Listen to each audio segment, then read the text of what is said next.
This week, we are joined by a three-time Tony Award winner, including this year's Isabelle Stevenson Award. Our guests can do it all as they have multiple credits on Broadway as a performer, a director, a choreographer, and even a producer. Everyone, welcome to take a bow, one of the true titans of the industry, Jerry Mitchell. Hi, Jerry. Eli, thank you for that introduction. Do you want to come with me and introduce me wherever I go? I'm happy. I will be your little like chauffeur security guard who won't protect you much, but I can give you a little ego thing, Yeah. whatever you need. Oh my god, hilarious. I'm so excited. I was talking to you earlier. You are truly an inspiration of mine, not only with the work that you've done on the stage that, a lot of people are familiar with, but also the work that you do outside of the theater and a rehearsal space. So I'm just thrilled to be able to talk to you about it all today. Well, thank you. I'm thrilled to be here and talk to you too. Oh my gosh. So let's start at the beginning. Okay, so how did we get into this industry as a whole? Like what inspired you to want to entertain others and start telling stories? Well, I always knew I was going to be in the theater from about the age of 10. I did Mm. community theater in my hometown of Pawpaw, Michigan. I was at the Pawpaw Village Players production of The Music Man.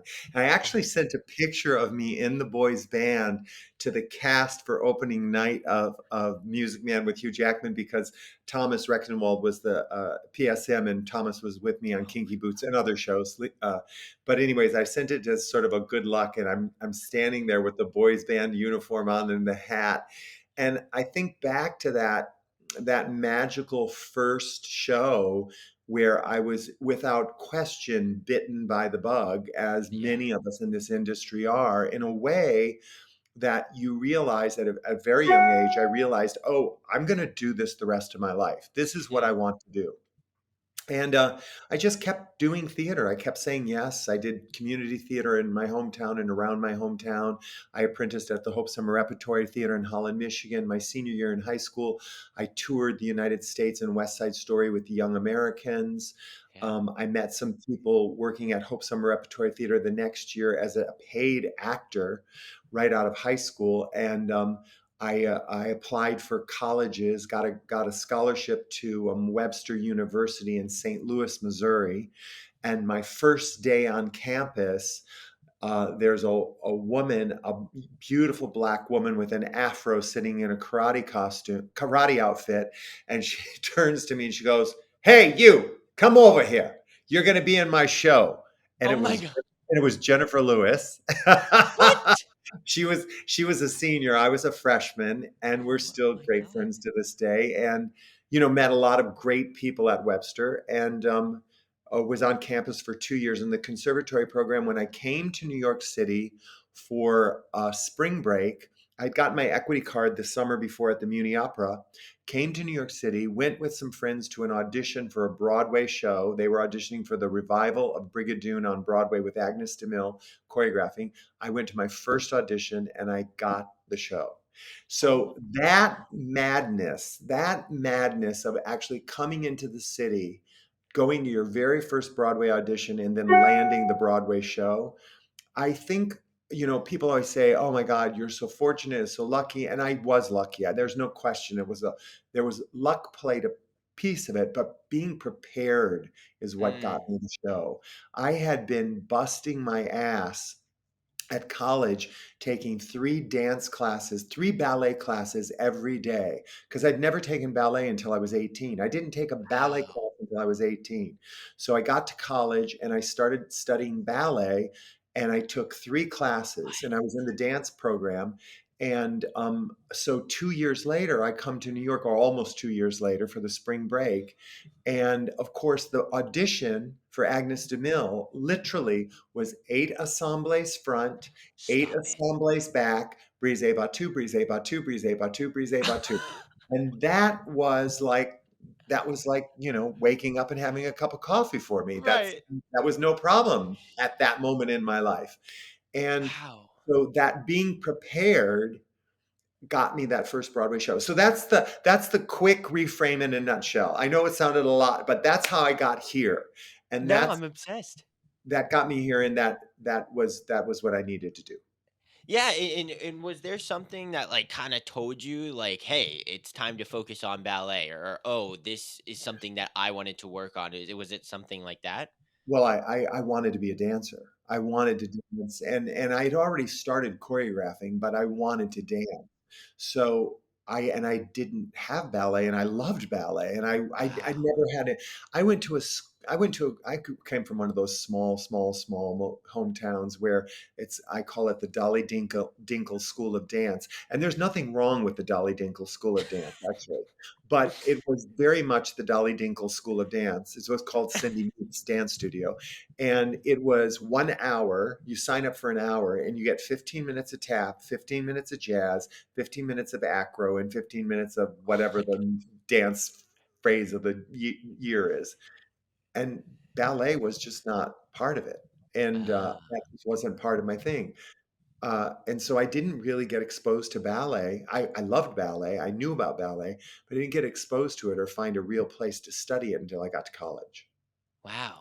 That's incredible. That's so wild because, like, as someone who is now one of the top choreographers on Broadway, to think that you didn't even have a ballet class, which is like what, the cornerstone of the dance world, Yes. till And you were 18 is and wild.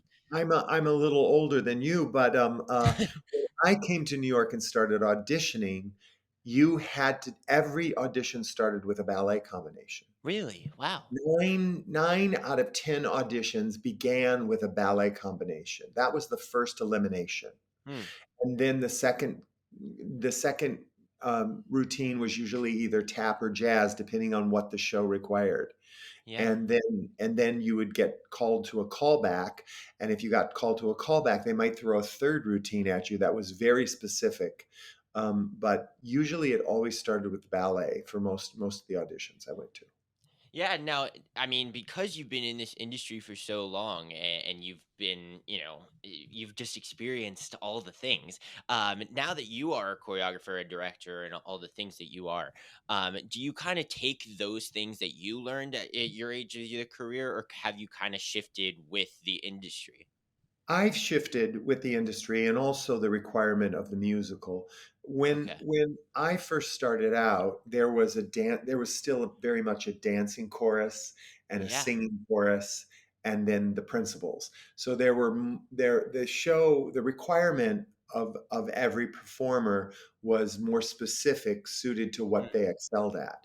Now you have to excel at all three. The Yeah. price of a musical has condensed the casts. And the cast, you're looking for an actor to be in the ensemble who can sing and dance, but 9 times out of 10, everyone in the ensemble also has to cover a principal character.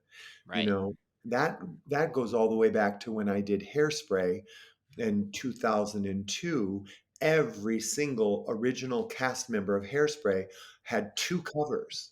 Oh They were my. either covering Link or Amber or even Velma. There was a Velma cover in there. There was a Motormouth cover in the Kids. So you're trying to find your covers for your musical within your ensemble. You have to find your covers for your musical within your. So it's shifted quite a bit in the way you audition people and how you find the dancing talent and what you need to tell the story. Sure. And wow, it's so interesting. I guess has that kind of taken away, I guess, any of the choreography that you may do? Because do you kind No, of have to? No. no, no, not at all. You just Interesting. you just keep looking until you get the right combination.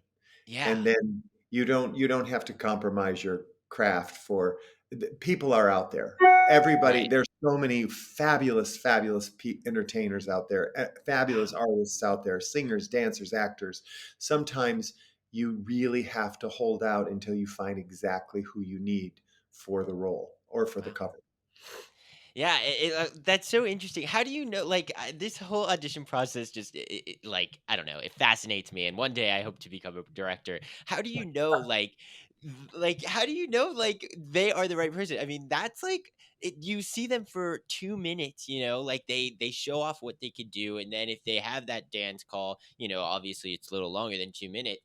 But like within that time, you just what is it? You just have a feeling and you just have No, something that everyone, it's individual, right? You're looking for individuality yeah. always. I'm looking for someone who's different, somebody who sticks out, somebody who makes me pay attention to them.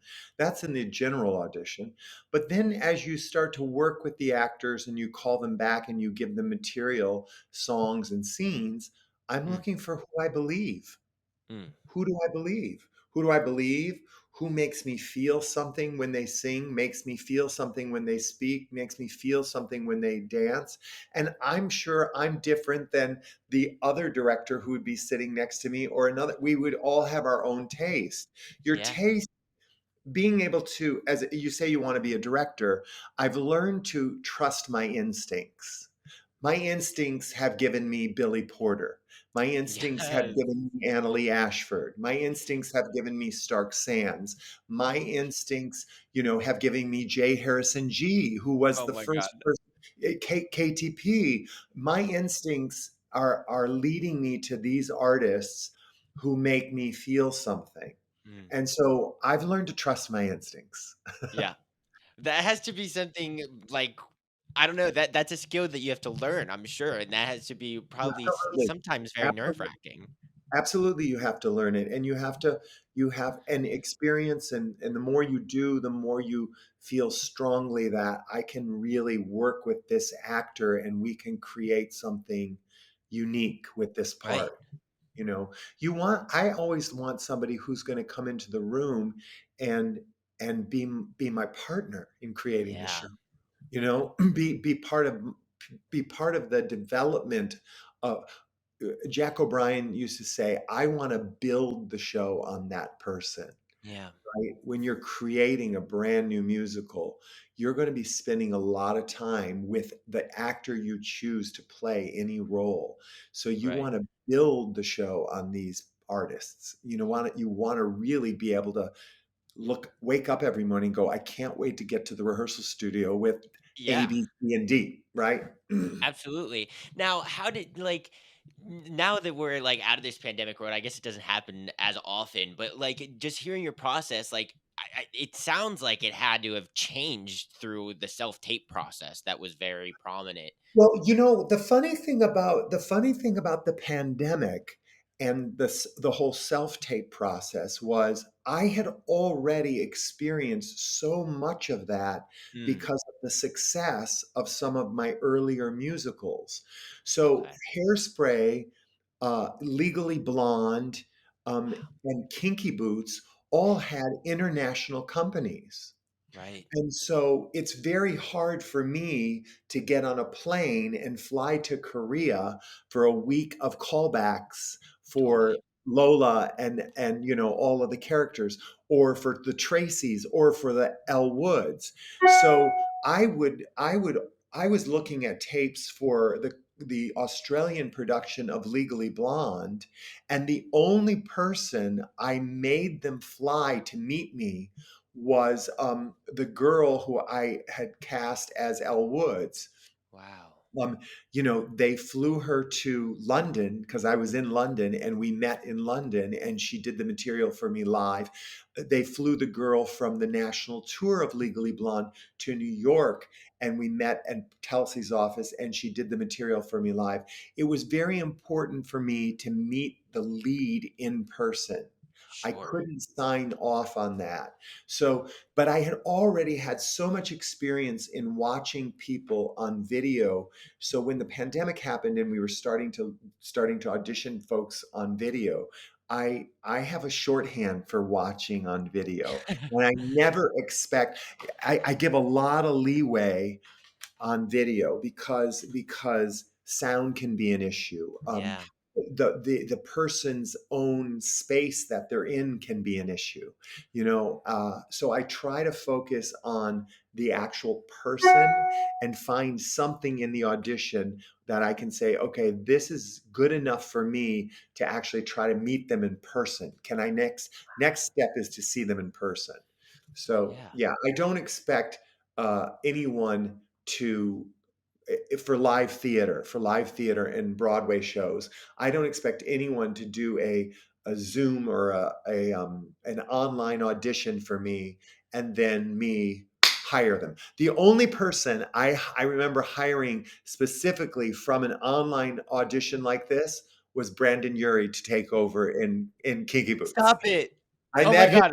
and it was more of a just meeting than it was anything else. We, of course, I was a fan of his voice anyway, and we had not met yet, and so we met on a Zoom. He was in Yes. California and I was here, and we talked about the part and we talked about the role. He did some stuff for me. I said, "If you want it, it's yours," and Oh my god. that was, enough for me. I'm obsessed. I love Brandon Urie so much, and I actually saw him in Kinky Boots. Oh my god, it was so good. Great call, by the way, on that one. Good instincts. So I've got to ask you. I mean, we talked earlier how you started out as a performer, and you even performed on Broadway in multiple shows. So, but you always wanted to be a choreographer. Now, who kind of helped you? How was that transition? How were you able to manage it? Was it kind of seamless, or did it take time? And did you have mentors that kind of helped you with that transition? I was 23, and I was in, I think, my fourth or fifth Broadway show. It was called On Your Toes. Yeah. And Donald Sadler was doing the original new choreography, and the ballets were choreographed by Balanchine. And Wow. I was in the show, and I was in the Slaughter on 10th Avenue Ballet, but I was a tapper. I was in the Princess Zenobia Ballet, and I was also in the On Your Toes number, and I was on the tap side, not the ballet side. But we were working on a song called Bach, Beethoven, and Brahms. And this is my recollection of what was going on. The number wasn't really it wasn't getting a very good response out of town, Oh. and we were at a cast party, and the producer John Mauceri said, what do you think's wrong with that number? And I said, well, I think maybe we need to do this. And so I went back to rehearsal the next day, and Dirk Lombard, who was the dance captain to Donald Sadler, and Donald said, John said you had an idea about what might help this number. And I said, yeah, well, I was thinking, what if we did this? And so something about what I thought I said somehow made its way into the number. I'm not saying that I did the number. By no means did I do the Right. number, but I was part of the conversation with them Yeah. in making the number work. And we changed the number, and the number really worked. Now, whether I had anything to do with it or not, I don't know. But in my mind, I thought, Yeah. oh my God, I could be a choreographer, because now this is partially a, Yes. and I'm sure a lot of young choreographers have that experience where they actually get to voice their thoughts, and some of them get picked up and used in the choreography. I always listen to my associates and assistants and my dancers, Yeah. and often the best idea in the room wins. But it was enough to make me think, okay, I have to stop dancing now, and I have to focus on choreography. So I was Wow. 23 years old, and I decided that I wouldn't dance in shows anymore, that I would assist, and I would be an associate, and I would focus on choreographing. And so for the next 17 years, I did that. I was an associate, I was an assistant, and to Michael Bennett, to Jerry Robbins, to Oh Ron my Field, god. to Joe Layton, I worked with Anna White, I worked with George Faison, I worked with, so many amazing choreographers, uh, and learned and assisted. And then I did small plays at Manhattan Theater Club. I did Terrence McNally's um, uh, uh, um, um, the Lips Together, Teeth Apart with Nathan Lane and Swoosie Kurtz and Christine Baranski and Oh. Anthony Held. And I did a little dance sequence and a little fight sequence. I did a couple of other plays at Corpus Christi. I choreographed some stuff. I did Jeffrey at the WPA at the time, which then Oh my moved to god. Vanilla Lane and ran for forever. And I did Hedwig and the Angry Inch with John Yes. downtown, and I did little things. And then I went back to dance in one show, the Will Rogers Follies. I was around 30, and I had just gotten out of a relationship, and it was a really rough breakup, and I lost confidence. And my dear friend Jeff Calhoun said, come be in the Will Rogers Follies, you're in great shape, I need somebody to dance on the drum. And so I did it, and I was practically naked in the show, and Oh that my spurred on Broadway Bears, which made me really create my own choreography from scratch and gave me this Yeah, opportunity to show everybody what I could do, and yet I was really doing it to help my community. So right. it kind of just all it all or it very organically happened for me. Mhm. Now, I have a question because our show is called Take a Bow. So, obviously, when you are a performer, as performers and artists, we love the limelight, sure. We love a good moment to take a bow. We love an applause. So, it's always been kind of surprising to me, I guess I could say, that the true creators of the show never really take a bow. They, unless maybe for opening night, they can come on stage and get recognized. Is that like, what is your thoughts on this? Like, would you ever, like, I know you can't be at every performance, but when you are there, like, would you want to come on stage and like take a bow, or is this kind of like your children and you're like the proud father and like, oh my god, yes, I'll let them have their moment? I would never want to take a bow. You Really? know, and you say, yeah, sometimes on opening night, that has become more the norm than it ever was years and years ago. But now it's the norm that the creative team comes out and takes a bow on the opening night. Yeah. But uh, I forget who said. Somebody said it, the job of a director and choreographer isn't really to be recognized. Your job is to tell the story. Right. It's the star who's out there, 8 shows a week. And I actually get off on creating the show more than anything else. Mm, Being in the room, working with the actors, yes, seeing it on stage and seeing it responded to is a thrill. But then I'm already starting to think about the next story I want to tell, the next show I want to work on. And I get yep. everybody asks me, what's your favorite show? And I say the one I'm working on, right? Because I've given a lot of thought to taking on that responsibility and wanting to Right. work on that show and tell that story. And it always is like, that's the one I'm most invested in at the moment. Right. Now, how do you make those decisions? Because, especially as someone who is a choreographer, a director, and a producer, do you have the same approach for all three? Do you kind of look at a material and say, oh, I could add something to that and I want to direct it, or this is someone else's duty and I would like to be on as a producer? Like, how does that process work for Right. you? If I'm asked to do a musical, if somebody sends me a story, a script, I read it and listen to it, and then I make my own decision based on how I feel about the material.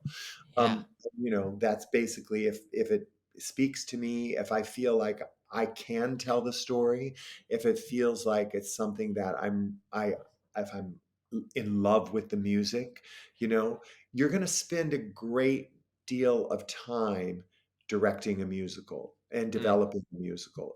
We're talking 3 to 7 year investment, right? That's right. the fastest any musical ever happened really was like a year and a half, maybe two, and the longest was maybe like 7 years. So you're going to spend a lot of time, and you're working, like Harvey said to me. He said, if the show is a success, we'll be linked together for the rest of our lives. Yes. But it's true, because suddenly you're doing productions all over the world if you're fortunate enough to, and then there are secondary rights productions where people want your opinion, they want you to come, they want you to support them, and you want to because the property is part of your baby, right? So Right. it's a large commercial theater business isn't about doing the show and having it go away. It's about doing the show and having it reach as many people as possible. Right. So that takes a lot of investment, a lot of time, and a lot of energy. So the material really has to speak to me now and make me want to spend time with it. Would you ever wanna go back and like, perform in something now, or it's solely just directing No, or no, choreographing? no. Okay. I don't. I have. Look, I did it right, and so Yeah.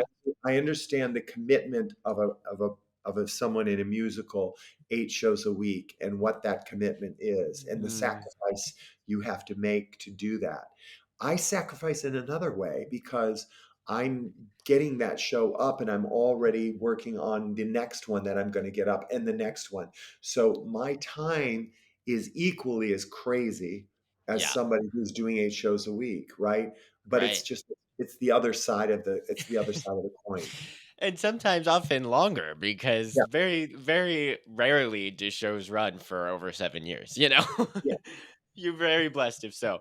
Okay, so let's talk about Broadway Bears because this is such a pivotal part of your career. It kind of yeah. opened new doors for you, but you also, did Open new something. doors, open new doors for many of Broadway's Mm, choreographers today. So Sergio Trujillo, Rob Ashford, Lauren Lataro, Dante Keene, oh my gosh. Josh Rhodes, um, Dennis Jones, Yeah. um, just off the top of my head, myself, Right. none of none of us choreographed a Broadway show before we choreographed Broadway Bears. Oh my god.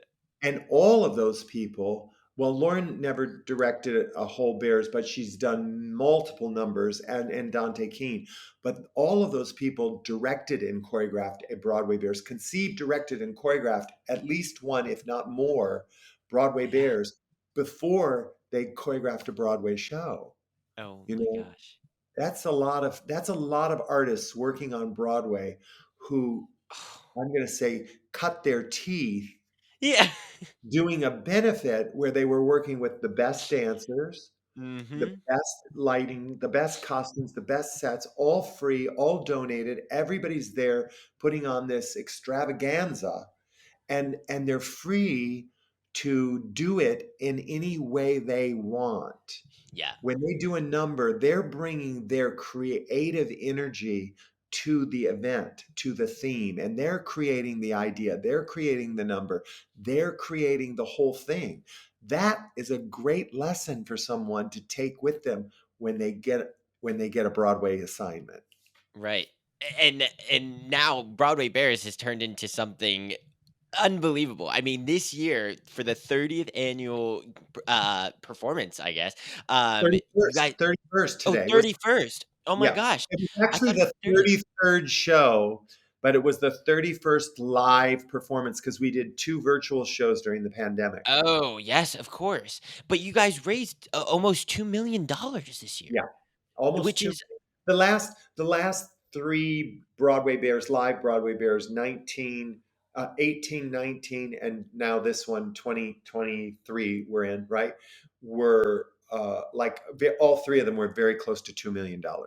yeah, and that's a testament to all of those names that you just mentioned, and Yeah. all of you guys kind of building it to what it is today. Because now it has such a huge following because But we there's know there's that these. there's so many names I didn't mention. I mean, the community and what they give to this event, and Yeah, I'm talking about the lighting yeah, teams, the set teams, the costume teams, the houses that build the stuff and bring it, the companies that donate all that stuff to us. It you couldn't do this show. You couldn't no, afford to do this show yeah. without in-kind donations.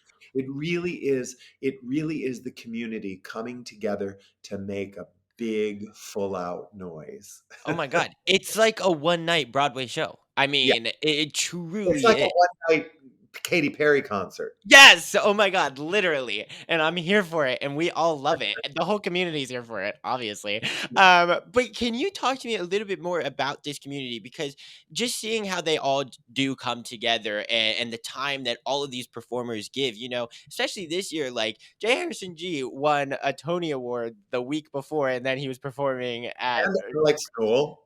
and Alex Newell, yes. Oh my god, all of them, and they were both there, and JoJo, and like all of these stars.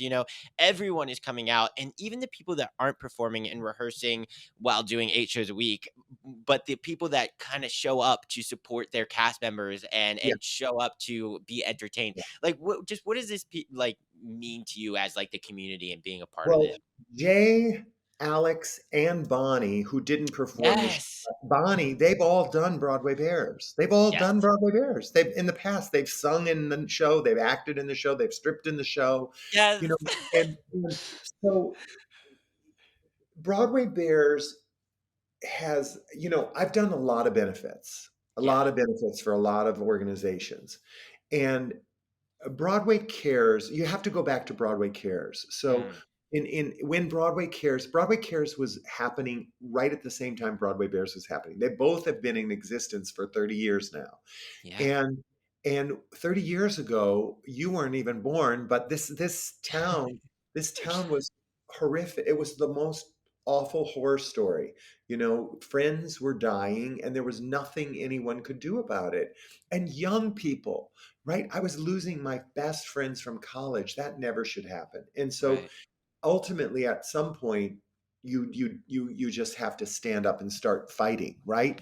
And Yeah. so I stood up and started fighting with the only thing I know how to fight with, my body. I put on a Yeah. show, right? And I was in great shape and I said, I'm going to go. My dressing room would say, go dance at the bar at Splash and make some money. And I said, yeah. And I called some other friends who were in great shape in Broadway shows and I said, let's do a show. And I put on a show and then I added girls and it just kept snowballing. And the first 3 years, I think, Mm. first 3 years, I would call everybody on the phone. I would call them and say, I'm going to do Broadway Bears. Will you do it? And I'd get all of my friends because I was dancing. So I knew all the other dancers, right? And I would call them Right. and say, please be in Broadway Bears. Please be in Broadway Bears. They'd all say yes. I literally would coerce them to do the show. Cut to about the sixth or seventh show, my phone started ringing. And I stopped answering it because there were 75 people wanted to Oh be in the my show, gosh. 100 people wanted to be in the show. And I was like, oh my God, I got to find a place for everybody. I can't say no to anyone.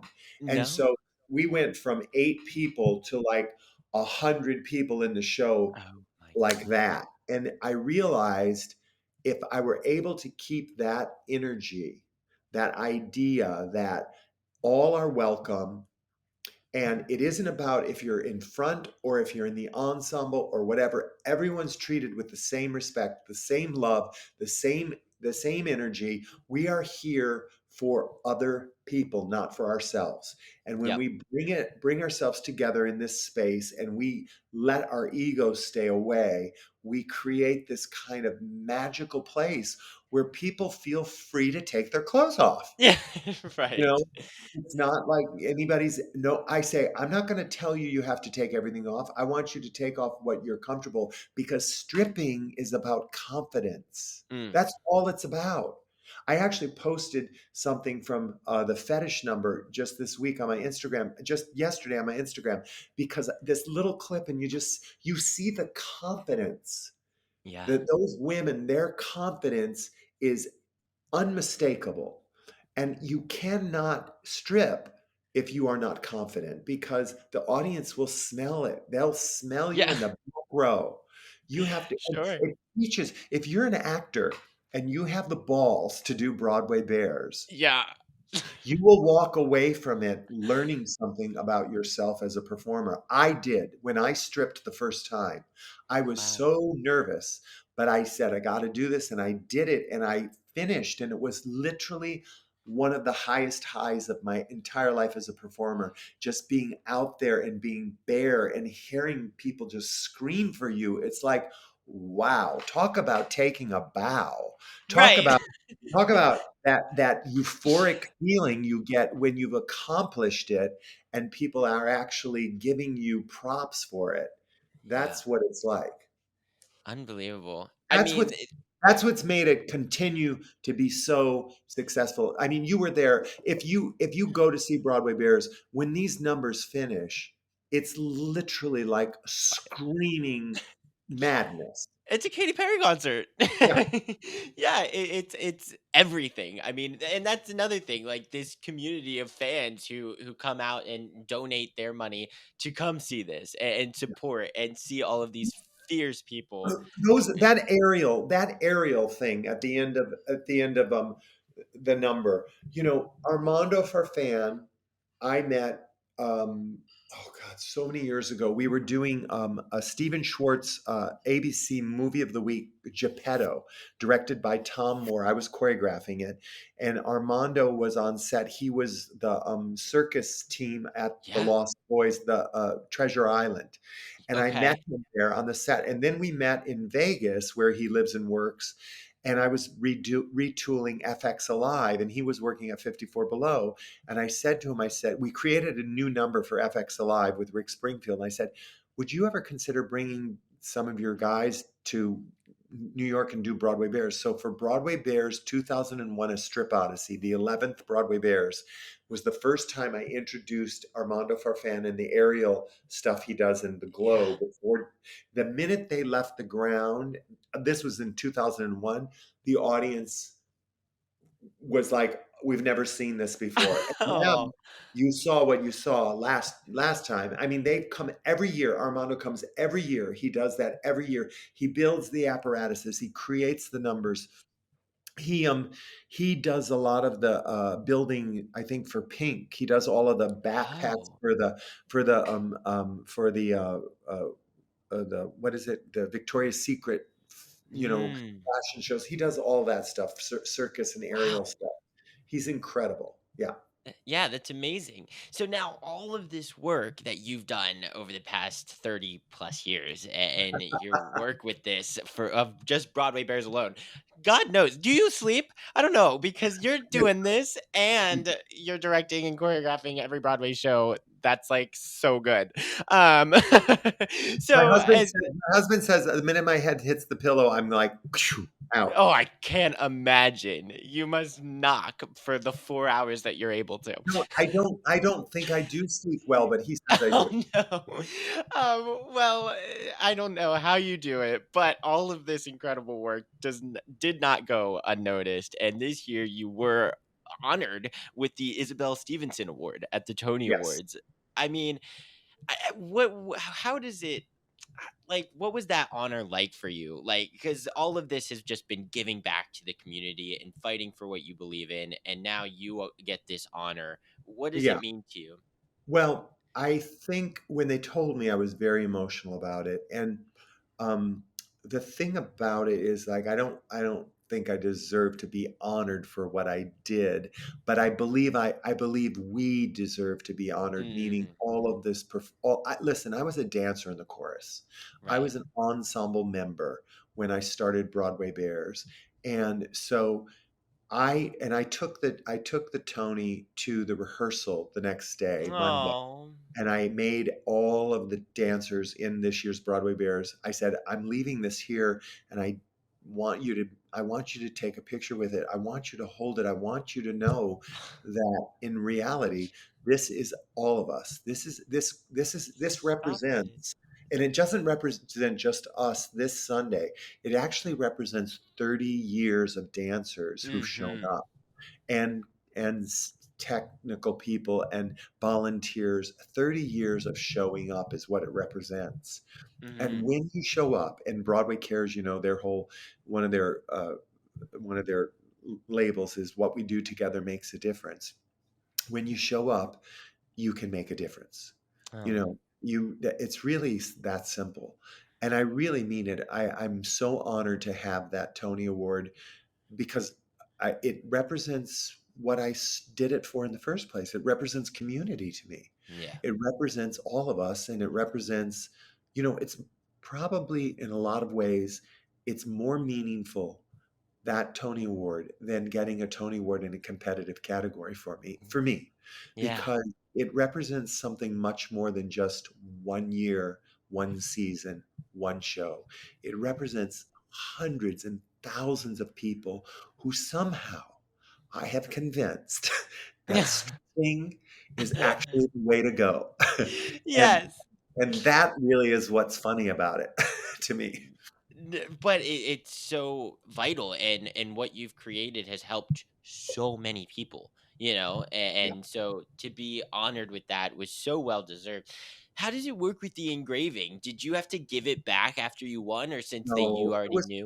it was already engraved. So Okay. they were giving that one to me. I don't remember. Somebody said you had to give them back, but I thought the first time I won a Tony Award for Lacage, I remember I did have to send that one back. But I felt like the Kinky Boots one also had my name on it, but maybe I had to send Oh, it back. I really? don't remember. I don't remember. It just happens so many times now that you lose track. I don't Yeah. remember. Is Broadway Bears on this one, or is it your No, it's name? just Jerry It's Mitchell, just Isabelle your name. Stevenson Tony Oh my Award. god, I love it. That would be so cool though to see Broadway Bears on a Tony Award. I was always curious to see if it had that or not. But no, it's so incredible and everything that you do. Just like I said earlier, I mean, inside the theater or rehearsal room or whatever is just so beyond incredible. And to now, what you've done with Broadway Bears is just so inspirational and it's impacted this community in such a monumental way, and to see how this community can come together to all support this cause and to Yeah. be comfortable in their own skin for a night, and it's just I really mean, beautiful what you're giving people. we're super, super fortunate to have Broadway Cares Equity Fights AIDS, Yeah. Tom Viola, and the whole organization. I'm fortunate enough to be on the board and have been for a few years, but we're so fortunate in our industry, and we were so lucky that that happened the way it did. Mm, That we came together at that crucial moment.